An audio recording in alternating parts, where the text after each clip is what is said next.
So welcome back to the shop, friends. So today I thought I'd share with you the correct method for soldering wires. Soldering, of course, in my opinion, is the best way to connect wires. Many of us kind of maybe default to these little guys. We've seen these little automotive style connectors in there, and well, they're not great. Just go look at your trailer after a couple of years being outside using these. You know, they're not ideal. The ideal way, though, is to solder. It's a little intimidating, I think, by a lot of folks because maybe you don't have the equipment or you've had bad luck with it. I'll show you how easy this is to do with just a tiny handful of tools, and I'll show you. Let's go into the kit right now. There's really just a few things you need in your kit. And, you know, it's worth $100 or so. You can put together this kit that'll serve you for a lifetime. You'll be able to repair electronics and different things that oftentimes we just throw it away because it's not worth the trouble of trying to find someone to fix it, you know, little things that come loose. I think it's worth it. So yeah, just get yourself a soldering gun. You don't have to get anything fancy. Just these Wellers are good. They're probably in the, I don't know, $40 range, not very much. You want some rosin paste flux. You want a little brush and some rosin core solder. You don't want to use the solder used for plumbing. It's not the right stuff. And this right here, this stuff's amazing. This is a 3M silicone dielectric grease type of thing that we use, as well as, you know, a good selection of shrink tubing. So let's show you how to prep it, and then we'll go through the whole process here. Do yourself a favor and get a couple of these alligator clips. You don't have to have those fancy stands, you know, if you're just doing this once in a while. Take 2 alligator clips and clamp them in your vise like this.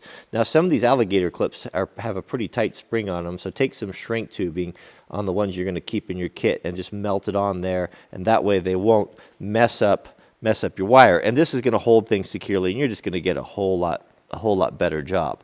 Okay, so for joining the wire, there's a couple different ways of doing it, but what I have found to be the best, and this is what Granddad always did it, is you fray the ends of the wire like this. You kind of splay them out like this and join them so they intermingle, kind of mesh like fingers together. Pinch one side like this here and start bringing everything together, and then twist. Twist this side here, and then twist this side over here like that. And that's going to give you the cleanest, the smallest, because we're going to shrink. If this is going to be something that's exposed and we're going to put our shrink tubing on there, it's going to be a little more low profile and look a little better. Now we can clamp it into our jaws and get everything ready for the solder. I don't think I mentioned you want a damp sponge too. Just any sort of old worn out sponge would be fine.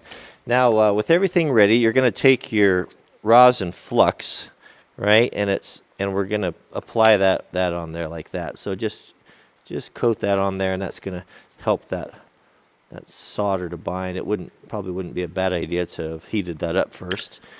And then we're going to get our soldering iron and untangle the cord that hooks on everything. Okay, so this shouldn't take long to heat up. So what we're going to do is we're going to put that on there like that, just until that flux starts to melt in, that rosin, and it starts to melt down inside the wires there, right?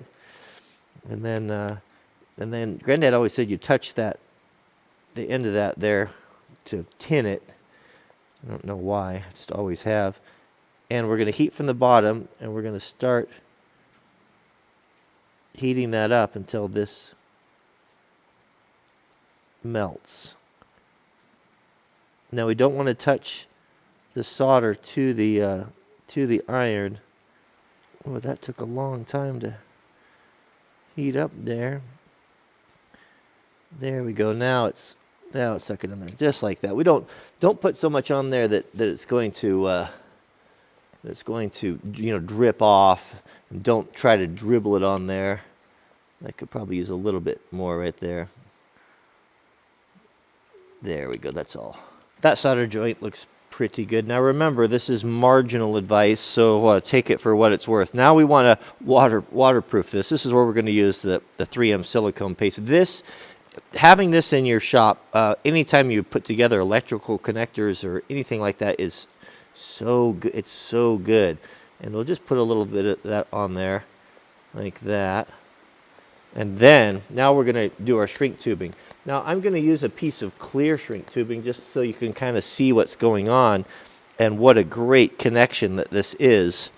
So what we can do here is, once we have that grease on there, now we'll thread our shrink tubing on here like this, and try to be careful when is to hold that, not to scrape all that silicone grease off there, and just place it like that. Now your shrink tape's going to shrink on the ends about 10%. So I'm always pretty liberal with that, and give myself plenty of tubing. Now you can use I'm going to use a heat gun. You don't have to use a heat gun. You can use a lighter. You can use a torch.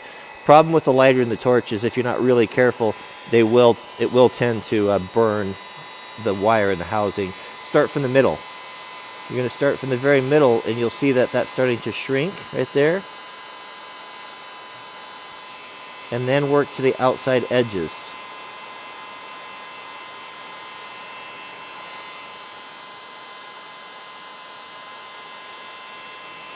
And you'll see, I think you can see, you'll see that silicone making that seal as the shrink tape tightens around the connection, and ideally you want it to squeeze out like that side right there. Probably should have put a little bit more on the housing, but that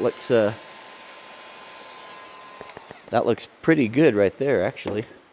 Now once that's cool to the touch, you can clean that silicone off there, and you have a really good, as good as you're going to get, a waterproof connection for joining two wires together. That's probably going to be tougher than the wire itself.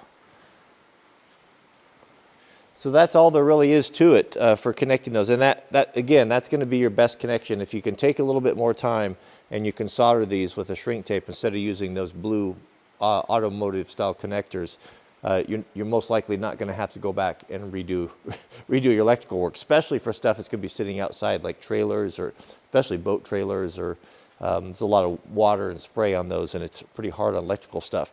So what I'm going to do, I was going to add, a lot of folks have been asking, what happened to Wrangler Mart? Wrangler Mart was our Amazon affiliate store where I put the things that I like. You know, people often ask, what do you recommend? What do you like for, what's that shirt, or what pocket knife you like, or what camera equipment you're using, and then they shut down the stores. Well, we've got a new one now. They've started a new program, and I will put a link to that down in the subject heading. It's at the Wranglermart.com will go over there. I'm forwarding those addresses. What I'll do is, because I know I'll get a lot of questions about this, I'll do affiliate links. Affiliate links are a way for us to support the channel. If you buy something on Amazon that I feature in the video, we get a small percentage from that, and it helps us to fund the channel. It doesn't cost you any more than what you'd normally buy it for, but it's just a way of helping creators out. So what you're going to want for your electrical kit, just basic stuff, is a soldering iron. I'll put one there that's good quality and not too expensive, and a heat gun. When you're buying a heat gun, make sure you get one that stands on its own, that's got some feet on it. Like this one here will sit like this on your bench. That way you can work on it hands-free. So if you're heating stuff or like that, to have two hands and have it so you don't have to clamp it in the vise is actually pretty nice. So those are the two main things right there. I'll put the flux, the silicone paste. You definitely want some of that. That's a must-have. That's like the WD-40 of electrical work, and solder and shrink tape. If I was going to add to that, I would invest in a pair of good strippers. Wire strippers are very nice. They'll pay for themselves on it if you have a small project, and some good crimpers and nippers, and that's about it. So I'll put together that kit for you on the store. So thanks for watching, and we'll see you guys on the next video.